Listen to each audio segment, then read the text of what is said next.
마가복음 11장 20절부터 25절 우리 교독하겠습니다. 제가 먼저 읽겠습니다. 그들이 아침에 지나갈 때에 무화과 나무가 뿌리째 마른 것을 보고 베드로가 생각이 나서 여짜오되 라비어 보소서 저주하신 무화과 나무가 말란. 예수께서 그들에게 대답하여 이르시되 하나님을 믿으라.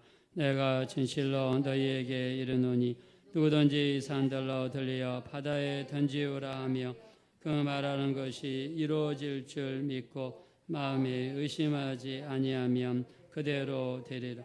그러므로 내가 너희에게 말하노니 무엇이든지 기도하고 구하는 것은 받은 줄로 믿으라. 그리하면 너희에게 그대로 되리라.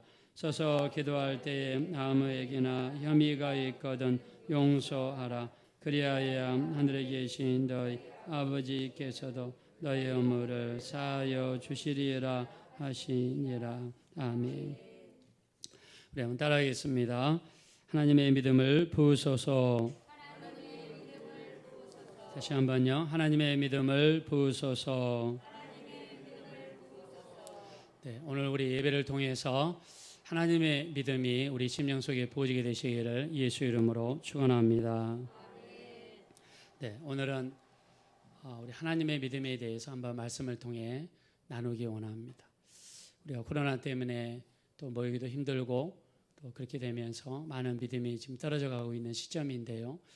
이 시점에서 우리 믿음을 한번 조명해 봤으면 좋겠고 또 영적인 현재 나의 주소가 어느 정도 되는지 한번 살펴봤으면 좋겠습니다.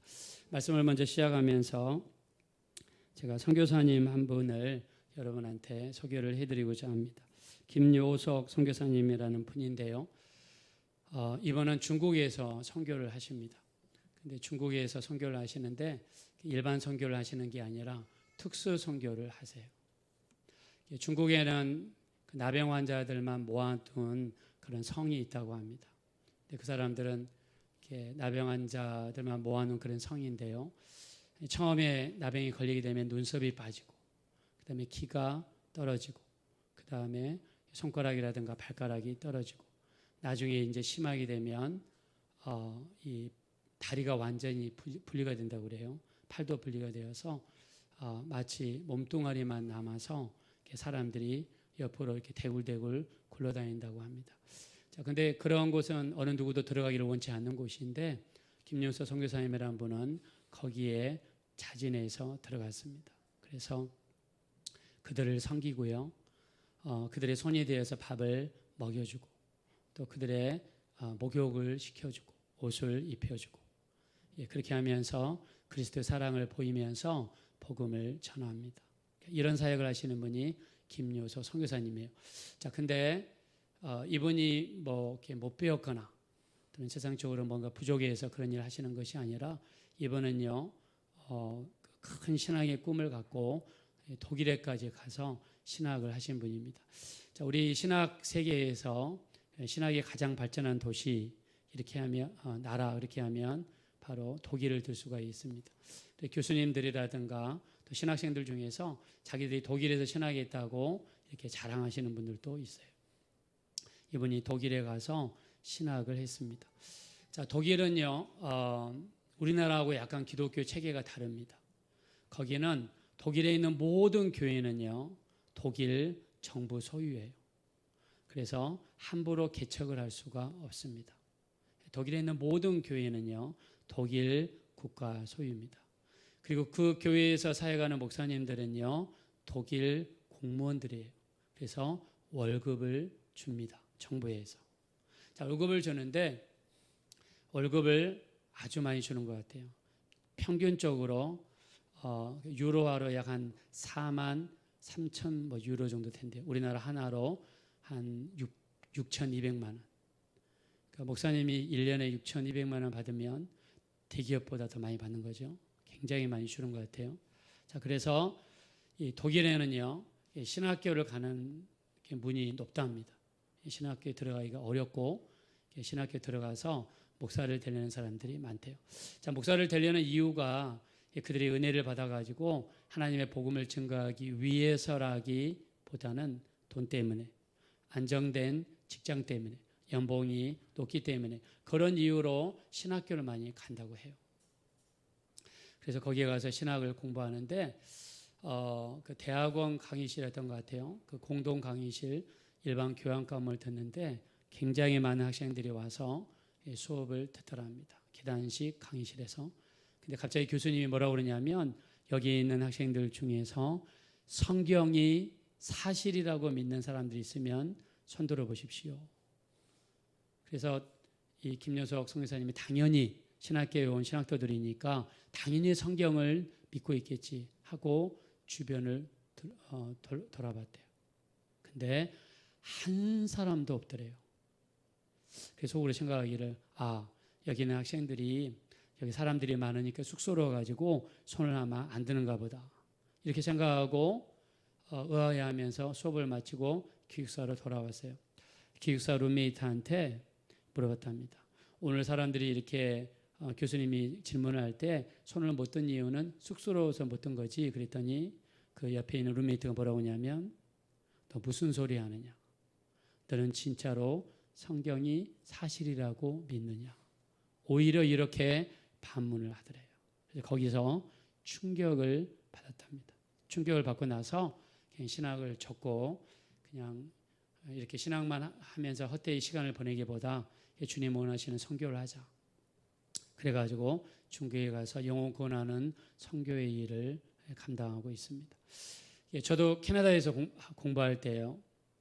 구약을 가르치는 구약 선생님, 여자 선생님이었습니다. 근데 수업 시간에 창세기를 이야기하면서 자꾸 창세기를 그냥 그 미스톨로지, 그 신화 또는 스토리 이야기, 그냥 리더러처 문학 뭐 이런 정도로만 이야기를 해요. 그래서 너무나 이상해서 제가 수업 시간에 이제 3시간 수업하면 1시간 반 수업 끝나고 나서 선생님한테 개인적으로 물어봤습니다. 찾아가서 선생님한테 당신은 진화론을 믿습니까? 창조를 믿습니까? Do you believe in the creation or evolution? 이렇게 물어봤어요. 그랬더니 personally I believe in evolution. 자기는 진화론을 믿는다고, 창세기를 믿지 않는다고 그러더라고요.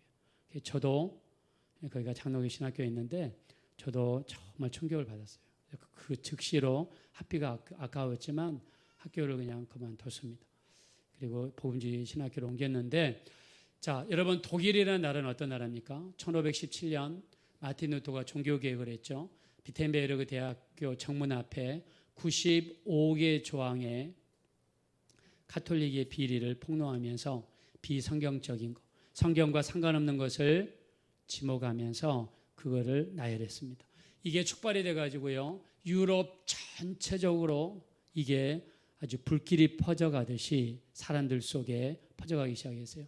자, 왜냐하면 그때 당시에 유럽에 있는 교회들은요, 성경보다는 교황청에 있는 말이 더 귀중하게 여겼습니다. 성경이 이렇게 되어 있어도 교황이 저렇게 이야기하면 그게 법이 되던 시절이에요. 그래서 구원도 마찬가지입니다. 우리가 예수 믿고 구원받고 천국 가는 것도 우리의 노력으로 가는 것이 아니에요. 우리가 의를 많이 쌓고 선을 많이 쌓고 기부를 많이 해서 절대로 천국에 가는 것이 아닙니다. 예수님을 우리 개인적인 구주로 영접하고 예수님이 십자가에서 이뤄놓으신 그분의 공로와 은혜에 의해서 우리가 구원을 받게 되는 줄로 믿습니다. 그분의 은혜로 받는 거예요. 마틴 루터도 구원을 받기 위해서 돌계단을 2 팔꿈치와 2 무릎으로 기어 올라갔어요. 이렇게 하면 구원을 받는다고 그래서. 근데 공허함과 허전함밖에 남지 않았습니다. 그가 말씀을 통해서 깨달은 것은 무엇입니까? 오직 나의 의인은 믿음으로 말미암아 살리라. 이 말씀이 가슴을 때리면서 우리가 구원받는 것도 믿음으로, 천국 가는 것도 믿음으로, 우리가 신앙생활 하는 것도 믿음으로, 예배드리는 것도 믿음으로, 우리가 오직 구원받는 것은 예수님이 내 구주가 되셨고 내 죄를 위해서 십자가에서 죽으셨고 그 피로 말미암아 우리가 제사함 받는 누구든지 간에 우리는 반드시 구원받은 역사가 나타나게 될 줄로 믿습니다. 자, 이런 역사를 여러분들이 꼭 믿게 되시기를 예수 이름으로 축원합니다.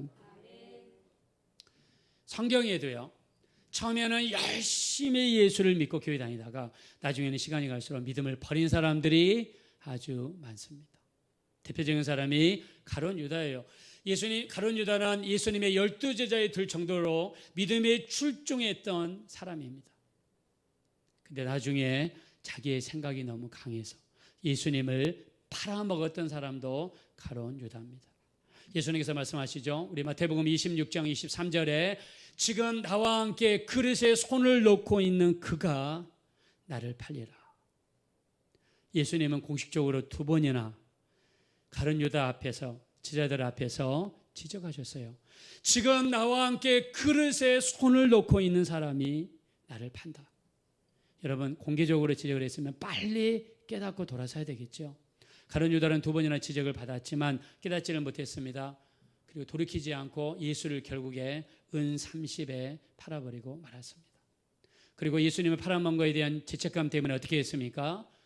목을 매달아, 나무에다가 목을 매달아가 자살을 하다가 그 나뭇가지가 끊어지는 바람에 땅이 떨어졌는데 아마 나무가 높았던 것 같아요. 배 창자가 터져가지고 죽었다라고 성경이 표현했어요. 처음에는 예수님의 12제자에 들어가니까 얼마나 큰 여러분 영광이에요. 얼마나 큰 정말 믿음입니까? 예수님께서 부르실 정도의 믿음이에요. 그러나 끝까지 그 믿음을 지키지 못했어요. 우리가 최초로 안수받은 집사님들, 성경에 7명이라 나와 있습니다. 우리 사도행전 6장 1절부터 이야기하는데요. 6장 5절에 7명의 집사 중에서 이 유대교로 돌아갔던 안디옥 사람 니골라에 대해서 나와 있어요. 7명의 안수받은 최초의 집사님들, 굉장히 명예로운 일이죠. 근데 그는 나중에 예수 믿는 믿음을 버리고 다시 옛날 이스라엘의 신앙이었던 유대교, 예수님을 부인하는 유대교로 돌아갔습니다. 최초로 7명의 집사에 들 정도로 믿음이 있는 사람이었지만 자기 믿음을 지키지 못하고 돌아오고 말았어요. 우리가 디모데전서 1장 19절부터 20절에 보면 믿음과 착한 양심을 가져라. 어떤 사람은 이 양심을 버렸고 믿음에 대하여서는 파선하였느니라. 그 중에 후메네오와 알렉산더가 있으니 내가 이들을 사단에게 내어준 것은 그들로 훈계를 받아 신성을 못 오가지 못하게 하려 하심이라 그랬습니다. 여러분, 후메네오와 알렉산더는 예수님을 따르는 사람들이고 예수님의 제자들이었는데 나중에 예수님을 공격하는 사람들로 바뀌었어요. 우리 또 디모데후서 4장 10절에 보니까 데마라는 사람이 나와 있는데 데마는 예수님을 열심히 따르고 신앙생활 열심히 하고 열심히 교회를 따르고 예수님을 사랑하다가 우리 디모데후서 4장 10절에 보니까 데마는 이 세상을 사랑하여 나를 버리고 데살로니가로 돌아갔다 그랬습니다. 데살로니가는 환락의 성입니다. 데살로니가는 유혹의 성이에요. 예수를 따르면서 우리가 예수를 따르고 교회를 다니다 보면 하지 말라는 게 많죠. 예수를 믿다 보면 담배 피지 마세요. 술 먹지 마세요. 간음하지 마세요. 도둑질하지 마세요. 또 부모를 공경하세요. 거짓말하지 마세요. 탐욕을 품지 마세요. 하지 말라는 게 많아요. 이걸 견디지 못하고 데마는요, 이 세상을 사랑하여 예수를 버리고 데살로니가로 돌아갔다. 그래서 우리 믿음은요, 믿음 생활은요, 우리 지키는 것입니다. 자, 우리 한번 따라하겠습니다. 믿음은 지키는 것입니다. 한번 따라합시다. 진심으로 믿으시면 다 같이 아멘 합시다. 예. 우리 요한계시록 14장 12절에 보면 성도들의 인내가 여기에 있으니 하나님의 말씀과 예수에 대한 믿음을 지키는 자녀라. 믿음을 지킨다. 내 믿음을 지킨다. 그래서 우리 믿음은 여러 번 지켜야 됩니다. 내 가정을 지키고 나라를 지키고 내 재산을 지키고 내 자녀들을 지키는 것처럼 우리가 믿음도 지켜야 된다. 자, 그리고 믿음의 선한 싸움을 싸우라. 우리 디모데전서 6장 12절에 보니까 우리가 믿음의 선한 싸움을 싸우라. 영생을 지키라. 이를 위하여 너희가 부르심을 얻었다. 믿음의 선한 싸움. 우리가 이 믿음의 선한 싸움을 싸우라고 말씀했습니다. 자, 성경에서는 우리 믿음에 대해서 어떻게 말씀을 하고 있습니까? 여러분들 잘 아시는 것처럼 우리 히브리서 11장 1절에 보면 믿음은 바라는 것들의 실상이요 보지 못하는 것들의 증거니 그랬습니다. 자, 우리 한번 따라합시다. 믿음은 바라는 것들의 실상이요 보지 못하는 것들의 증거입니다. 자, 이러한 믿음이 여러분 속에 이루어지기 원하시면 다 같이 아멘 하겠습니다. 네, 믿음은 바라는 것들이 있으면 믿음을 가지고 기도하고 믿음으로 생활하다 보면 실상으로 이루어지게 하는 게 뭐냐면 우리의 믿음이라는 거예요. 또 보이지 않는 것들, 우리가 기도응답이라든가 앞으로 천국이라든가 또 하나님의 역사 보이지 않지만 자, 이 보이지 않는 것들이 우리 손에 잡힐 정도로 증거로 이루어질 때까지 우리가 가져야 되는 게 뭐냐면 성경에서는 믿음이다라고 말씀했어요. 자, 그래서 성경에서는 모든 우리 믿음의 선진들이 어떻게 살았느냐? 믿음으로 살았다. 믿음으로 살았다 이야기합니다. 그래서 우리 히브리서 11장 3절에 보니까 믿음으로 아벨은 가인보다 더 나은 제사를 하나님께 드림으로 의로운 자라는 증거를 받았으며 믿음으로 에녹은 죽음을 보지 않고 옮기었으니 그가 옮기기 전에 하나님을 기쁘시게 하는 자라는 증거를 얻었느니라. 믿음이 없이는 하나님을 기쁘시게 하지 못하나니 하나님께 나아가는 자는 그가 계신 것과 그를 찾는 자에게 상 주시는 이심을 믿어야 할지니라. 할렐루야. 자, 하나님께 나아가는 자는요 반드시 그가 계신 것과 그를 찾는 자에게 상 주시는 이심을 믿어야 된다. 오늘도 여러분들이 우리 교회에 나오셨는데 정말 우리 하나님께서 살아계시고 오늘 예배하는 자를 찾으시는 하나님이 믿어지게 되시기를 예수 이름으로 축원합니다. 자, 근데 성경에서는요 또 믿음은 모든 사람의 것이 아니다. 우리 데살로니가후서 3장 2절에 믿음은 모든 사람의 것이 아니다. 자, 이 말은 무슨 말이냐면 믿음은 하나님이 우리에게 주셔야지 우리가 믿음을 가질 수가 있다는 것입니다. 그래서 우리 고린도전서 12장 9절에 보니까 성령으로 믿음을 은사로 주신다. 성령으로 믿음을 이렇게 표현하고 있어요. 그래서 우리의 믿음도 누가 주시느냐? 반드시 하나님께서 우리 속에 믿음을 부어주시고 우리 속에 믿음을 주시고 우리 속에 믿음을 부어주실 때 성령의 역사가 이루어질 수 있습니다. 그래서 사도 바울도요. 우리가 사도행전 13장, 14장은 1차 전도여행에 대한 이야기죠. 그리고 사도행전 15장은 전도여행을 마치고 교회에 와서 보고하는 장면이 나와 있습니다. 사도행전 14장 27절에 1차 전도여행을 마치고 돌아오면서 사도 바울은 이렇게 이야기합니다. 교회에 보고를 하는데 두 가지를 보고했어요. 하나님께서 하신 모든 일과 이방인들에게 믿음의 문을 여신 것을 교회에 보고했다고 그랬어요. 자, 사도 바울이 이방인들을 찾아가서 전도하고 그들에게 말씀을 전할 때 믿음의 문을 여셔서 믿음을 갖게 만드신 분을 하나님이라고 말씀하고 있습니다. 그래서 우리에게 믿음을 주시는 분, 믿음의 문을 열어주시는 분, 우리에게 믿음의 역사를 하라신 분이 누구냐면 바로 하나님이 되시는 줄로 믿습니다. 그래서 우리의 기도는 어떻게 돼야 되느냐? 우리 누가복음 17장 5절에 보니까 사도들이 예수께 여짜오되 우리에게 믿음을 더하소서. 사도들이 예수님께 나아가서 기도할 때 어떻게 기도했냐면 우리에게 믿음을 더하소서. 여러분들이 기도하실 때도요 우리의 기도 제목이 뭐가 돼야 되냐면 우리에게 믿음을 더하여 주시옵소서. 믿음을 더하소서. 사도들이 주님께 이렇게 나가서 간구했습니다. 왜냐하면 믿음의 주인은 하나님이시고 믿음의 문을 여시는 분도 하나님이시고 우리 심령 속에 믿음을 부어주시는 분도 하나님이 되어주시는 줄로 믿습니다. 자, 그래서 우리 오늘 성경에서는 이런 의미에서 이런 배경을 가지고 한번 본문 말씀을 보겠습니다. 우리 한번 본문 말씀 22절로 가겠습니다. 22절. 자, 22절.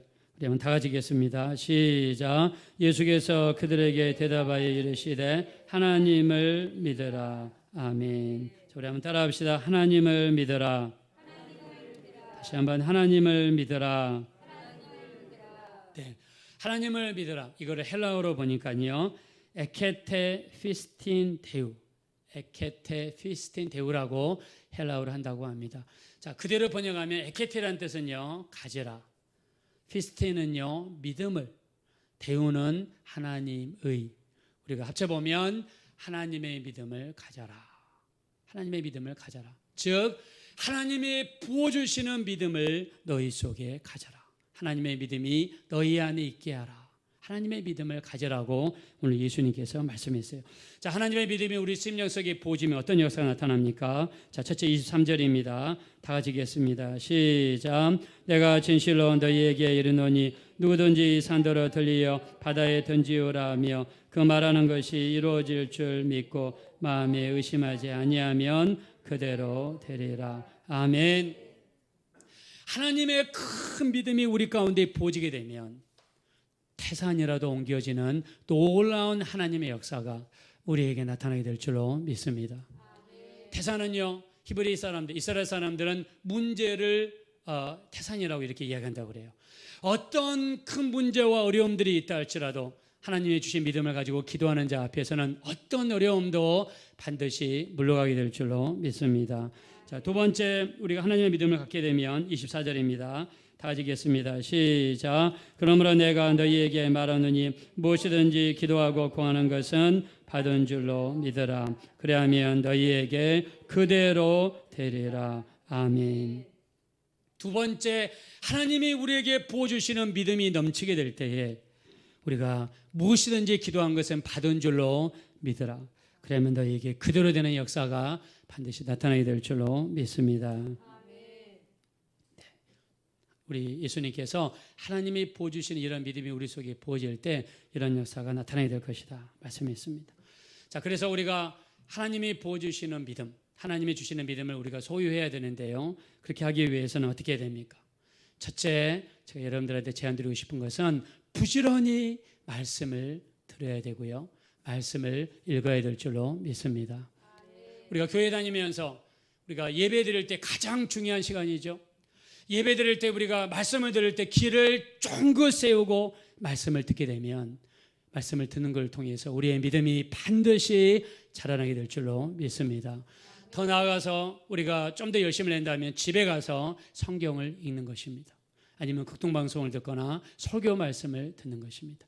우리 로마서 10장 17절에 보니까 믿음은 들음에서 나며 들음은 하나님의 그리스도의 말씀으로 말미암느니라 말씀했어요. 그래서 우리가 교회 다니면서 말씀을 드려야 돼요. 주중에도 우리가 있으면서 말씀을 드려야 돼요. 그런 의미에서 우리가 새벽마다 새벽 5시 반에 우리가 새벽 예배를 드립시다. 매일매일 우리가 계속해서 이어서 말씀을 읽고 있는데 우리가 말씀을 들으면서 말씀을 읽으면서 그 가운데서 우리의 믿음이 자라난다는 거예요. 그래서 우리 잘하는 말씀이죠. 우리 시편 1편 2절에 하나님의 말씀을 즐거워하여 주야로 묵상하는 자, 그 사람이 복이 있다 하셨고요. 또 요한계시록 1장 3절에도 마지막 때에는요, 하나님 말씀을 읽는 자, 하나님의 말씀을 듣는 자, 그 가운데 기록된 말씀을 지키는 자가 복이 있는 줄로 믿습니다. 그래서 우리가 말씀을 읽어야 됩니다. 들어야 됩니다. 그때 우리의 믿음이 자라고 믿음이 성장하고 우리의 믿음, 하나님께 주시는 믿음이 우리 속에서 이루어질 수가 있습니다. 네, 제가 우리 김영주 판사님 아마 전에도 한번 간단하게 말씀드린 적이 있는데 한번 이번의 믿음을 한번 여러분에게 다시 한번 소개해주고 싶어요. 이번은 82년생입니다. 사법고시를 합격했어요. 그리고 판사로서 근무하고 있습니다. 이번은요 인천 출신이고요. 그래서 자기 동네에 있는 인하대 법대를 들어갔습니다. 그리고 나중에 49에 사법고시를 합격했고요. 39에 사법연수원을 졸업했어요. 자, 김영주 이분이 이 자매님이 처음에는 믿지 않는 집안에서 태어났어요. 어머니도 안 믿고 아버지도 안 믿고. 그러다가 고등학교 2학년 때 전도를 받았는데요. 어떤 사람이 성경 전체를 이렇게 선물을 했어요. 그래서 공부를 하다가 심심해가지고 이렇게 성경을 뒤척이다가 우연코 성경을 펼쳤어요. 근데 그 말씀이 시편 150편 6절이었습니다. 거기에 뭐라고 나있냐면 호흡이 있는 자마다 하나님을 찬양할지어다. 호흡이 있는 자마다 하나님을 찬양할지어다. 근데 그 말씀을 읽다가 눈이 꽂혀가지고 생각해 보니까 나도 지금 숨을 쉬는 사람인데 그러면 나도 하나님을 찬양해야 되는가 그러면서 굉장히 고민에 빠졌다고 그래요. 그러면서 하나님에 대해서 한번 알고 싶다, 이런 마음이 들었다고 그래요. 마음이 좀 열린 것을 한 친구가 그 김영주 자매를 데리고 교회를 갔습니다. 교회를 가서 예배를 드리는데 그날 찬양이 주만 바라볼지라, 주만 바라볼지라 찬양했다고 그래요. 근데 그 찬양을 헌금 특송에서 부르는데 그 찬양을 들으면서 자기도 모르게 눈물이 나고 마음이 감동이 되고 굉장히 은혜를 받았다고 합니다. 그래서 그 다음부터 그 계기가 되어서 교회를 다니기 시작했어요. 엄마 몰래. 엄마가 교회 다니는 것을 너무너무 싫어하셨기 때문에 그냥 엄마 몰래 교회를 다녔습니다. 그렇게 하면서 이제 대학을 들어갔어요. 인하대 법대를 들어갔습니다. 대학을 들어갔더니 교회에서 봉사의 일을 시켰어요. 그래서 봉사를 시키기를 열심히 교회 다니면서 또 봉사를 했습니다. 그렇게 하면서 대학교 4학년이 지나가는데 대학교 4학년 때까지 이렇다 할 큰 비전을 정하지는 못했어요. 취업을 해야 되는지, 고시 공부를 해야 되는지, 아니면 뭐 다른 일을 해야 되는지. 그래서 주변에 있는 분들에게 기도 부탁을 하고 그리고 자기 자신도 기도를 하기 시작했어요. 자, 여러분들이 어떤 문제가 있거나 어려움이 있을 때 주변에 있는 분들에게 기도 부탁을 하는 것 굉장히 중요합니다. 그리고 한 2달 정도 비전을 위해서 기도했어요. 근데 주변에 있는 사람들이 이구동성으로 사법고시를 보면 어떠냐.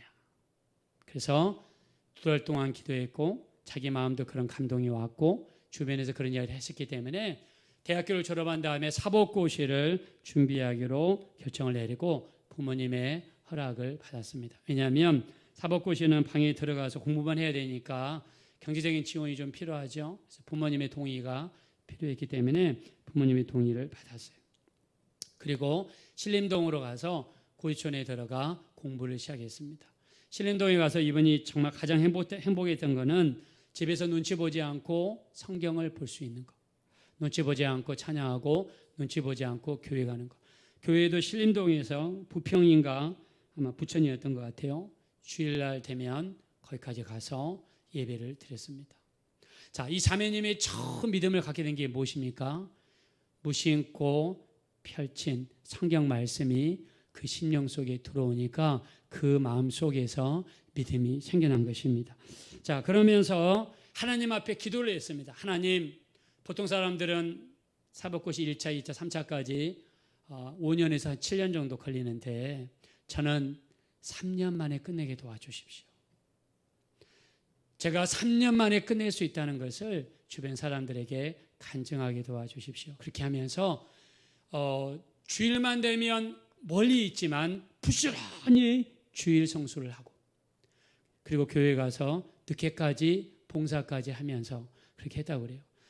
옆에 있는 친구들이 하는 말이, 야, 너 이렇게 주일날 아침에 일찍 나가서 일요일날 아침에 일찍 나가서 일요일날 늦게 들어오는데 너 그렇게 해가지고 어떻게 사법고시 합격하려고 그러느냐, 사법고시가 장난인 줄 아느냐, 막 옆에서 그렇게 이야기를 하더랍니다.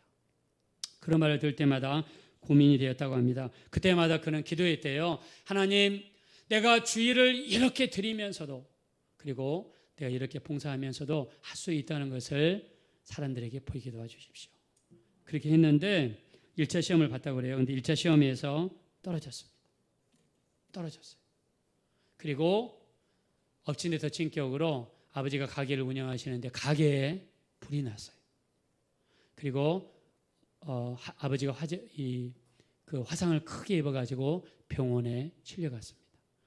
어머니가 급하게 움직이다가 관절에 이상이 생겨가지고 어머니도 병원에 실려갔습니다. 그리고 나서 어머니가 태어나고 나서 하는 말이, 네가 예수 믿기 때문에, 네가 교회 다니기 때문에 너 사법고시 떨어졌지, 우리 집에 불났지, 네가 교회 다니기 때문에 그런 거 아니냐. 막 어머니가 화를 내면서 그 앞에서 성경을요 보는 데서 그냥 딱 찢어버리더래요.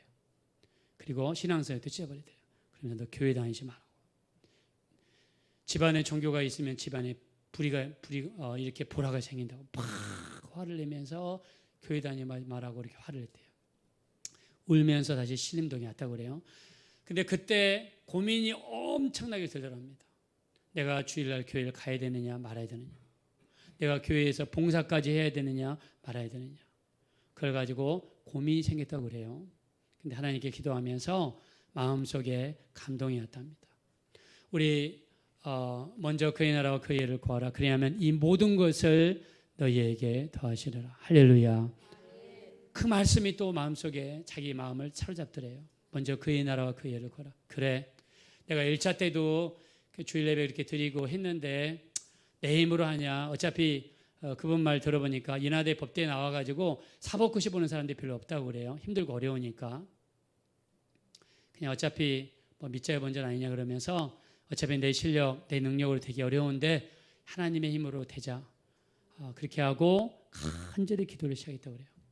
그렇게 기도를 하고 나서 또 1년 동안 열심히 기도하고 공부하고 그리고 또 주일날 가서 예배드리고 봉사하고 변함없이. 근데 1차 시험을 봤는데 하나님의 은혜로 합격하게 되었습니다. 할렐루야. 그리고 2차는요, 과목도 많고 외울 것도 더 많대요. 근데 얼마나 공부를 열심히 했냐면 이 주일날 교회를 가고 봉사를 하는 게 거의 불가능할 정도로 힘들었지만 그래도 하나님께 맡기고 기도하고 공부를 하면서 하나님, 내가 이렇게 주일 정수하고 봉사하면서도 성공할 수 있다는 것을 간증하게 도와주십시오. 그렇게 하는데 어느 정도로 이 사람이 시간을 아끼며 공부했냐면 이빨 닦는 시간이 아까워서 이빨을 안 닦았대요. 화장실 가는 시간이 아까워서 물을 안 먹었대요. 씻는 시간이 아까워서 씻지를 않았대요. 그리고 시간을 아껴서 하나님께 가서 예배드리고 기도하면서 그렇게 공부했다고 그러더라고요. 한 번은 2차 시험을 앞두고 모의고사 시험을 봤는데 모의고사 성적이 잘 안 나왔어요. 그러니까 어깨가 처지고 너무너무 힘들어서 시험이 올 정도로 힘들었대요. 하나님 앞에 하나님 너무 힘듭니다. 나 다른 사람들과는 다르게 다른 사람들은 일요일 날 움직이도 않고 독서실에서 공부하는데 하나님께 나가서 주일 성수하고 봉사까지 하지 않았습니까? 저 어떻게 해야 됩니까? 여러분 힘들고 어려울수록 하나님의 위로가 있거든요. 기도하는데 주님의 음성이 들려오더래요. 사랑하는 딸아, 네가 처음 기도한 것처럼 3년 이내에 내가 이루어지게 하리라. 그 말씀이 하나님의 음성이 들려오더래요. 자, 우리가 힘들고 어려울수록 내가 믿음을 편치 아니하고 끝까지 하나님을 신뢰하고 끝까지 말씀 붙잡고 기도할 수 있는 것은 하나님이 우리에게 주시는 큰 믿음이 되시는 줄로 믿습니다. 하나님이 주시는 믿음은요, 어떤 상황 속에서도 흔들리지 않습니다. 어떤 힘들고 어려운 상황이 있어도 말씀이 내 안에 꽂히게 되면 그 말씀 붙잡고 기도하고 그 말씀 붙잡고 앞으로 나가고 그 말씀 붙잡고 우리 행진하는 놀라운 역사가 반드시 나타나게 될 줄로 믿습니다. 이 김영주 자매는 하나님이 주시는 믿음이 그 안에 들어간 거예요. 환난이 오고 시련이 오고 상황의 변화가 오더라도 변하지 않는 하나님의 믿음을 주시는 거예요. 그래서 하나님께서 하나님의 음성을 듣고 나서 더 열심히 기도하며 공부하며 했답니다. 그래서 하나님의 은혜로 2차에 합격했다고 합니다. 할렐루야. 2차까지 합격하고 나서 엄마한테 전화를 해서 2차까지 합격했다고 엄마한테 알렸어요. 그랬더니 엄마가 하는 말이 내가 뭐라고 했느냐? 네가 교회를 다니니까 잘 안 된다고 하지 않았느냐? 네가 교회 안 다녀서 이렇게 된 것이다 말씀하시더래요. 그때서 김영주 자매가 엄마 사실은 교회 매주마다 한 번도 안 빠지고 다녔어요. 다니는 것뿐 아니라 일요일날 밤늦게까지 봉사까지 했어요. 친구들이 나를 미쳤다고 했지만 나는 하나님이 살아계시고 하나님은 약속하신 말씀대로 이루어진다는 것을 믿었기 때문에 그렇게 했어요. 하나님이 하셨습니다. 간증했대요. 할렐루야. 그리고 3차는 뭐 거의 그냥 어떤 분들은 형식적이라고 그러는데 3차도 합격하고. 자, 그리고 사법연수원 들어갔습니다. 우리 일산 동구에 가면 사법연수원이 있죠. 호숫가 옆에. 사법연수원에 들어갔는데 그때 당시에 사법고시 합격한 사람들이 1000명이었다고 그래요. 근데 이 성적이 제일 좋은 사람, 사법연수원은 우리가 2년 동안 이제 수업을 듣고 공부를 하고 시험을 보는 곳이거든요. 가장 성적이 좋은 사람이 판사가 되고 그 다음 성적이 좋은 사람이 검사가 되고 그 다음에 성적이 제일 나쁜 사람들이 변호사로 바로 밖으로 나간답니다. 근데 사법연수원에 가서도 변함없이 일산에서 그 부천까지 일주일 한 번도 안 빠지고 가서 예배드리고 봉사하고 그 생활을 계속해서 하면서 또 기도하는 거예요. 하나님, 환경에 변함없이 말씀 붙잡고 하나님을 의지하는 자가 얼마나 잘 되는가를 여기 있는 사람들에게 보이게 하여 주옵소서. 그 기도를 계속한 거예요. 자, 이 믿음은 하나님이 주시는 거라고 그랬죠. 그렇게 기도하는데 주변에 있는 사람들이 또 비아냥거리는 거예요. 너 무슨 사법연수원이 장난인 줄 아느냐. 너 그렇게 해가지고 어떻게 하려고 그러냐. 주변에 친한 애들이 그렇게 걱정을 해주더래요. 근데 2년을 딱 졸업할 때쯤에 보니까 성적이 판사가 될 정도로 최상위권의 점수를 받았다 합니다. 할렐루야. 그러면서 그 이야기했던 친구들이 뭐라고 그러냐면 그 한 친구가 지나면서 그런 말 하더래요. 야, 진짜 하나님이 살아계신가 보구나. 다른 친구는요, 네가 그렇게 열심히 교회 다니면서 판사가 되는 걸 보니까 나도 이제부터라도 교회를 다녀야 되겠구나. 할렐루야.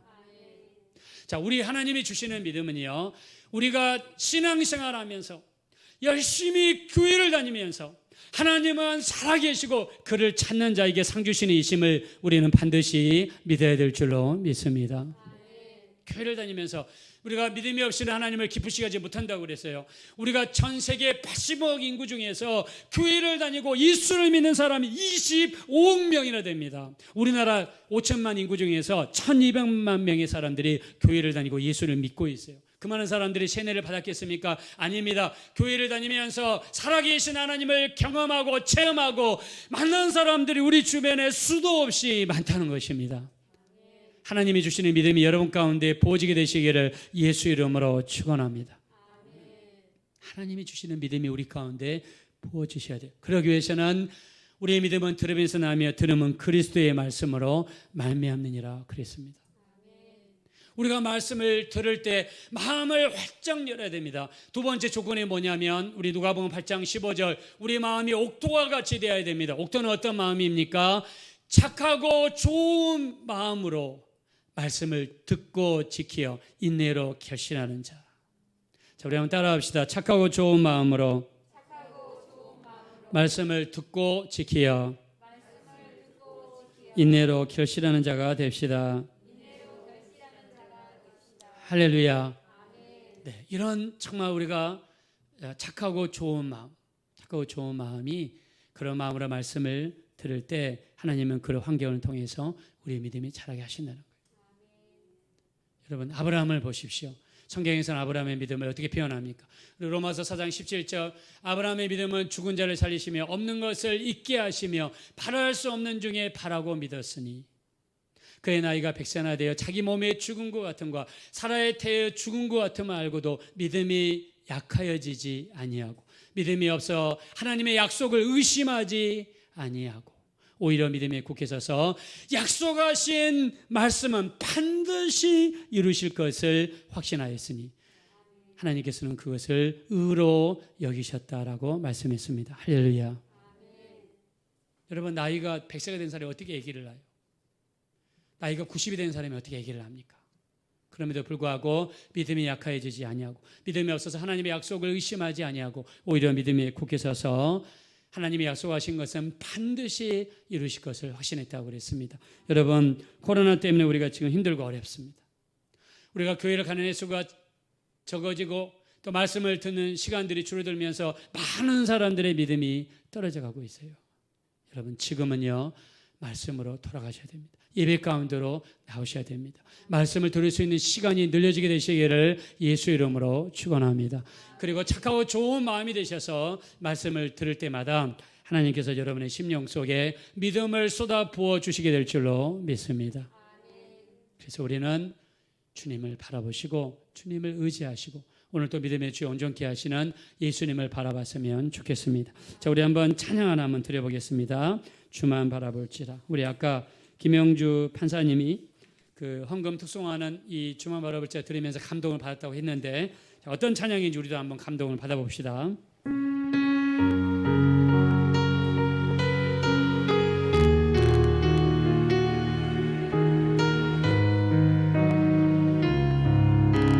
하나님의 사랑을 사모하는 자, 하나님의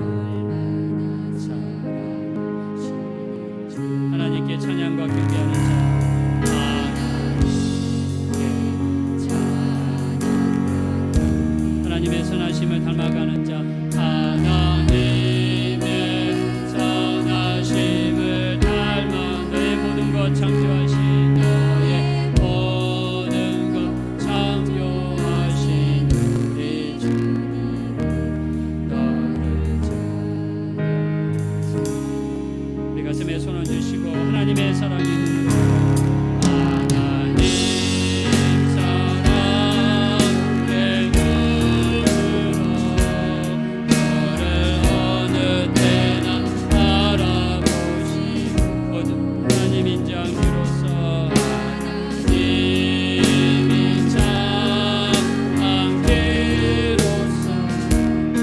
언제나 너에게 기쁘시니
기도하실 때 정말 이 험하고 거친 세상에서 환경이나 문제나 어려움 바라보지 않게 하여 주시고 항상 예수님만 바라보게 하여 주시고 소망만 바라보게 하시고 긍정적인 눈으로 살아갈 수 있는 우리가 되게 도와주십시오.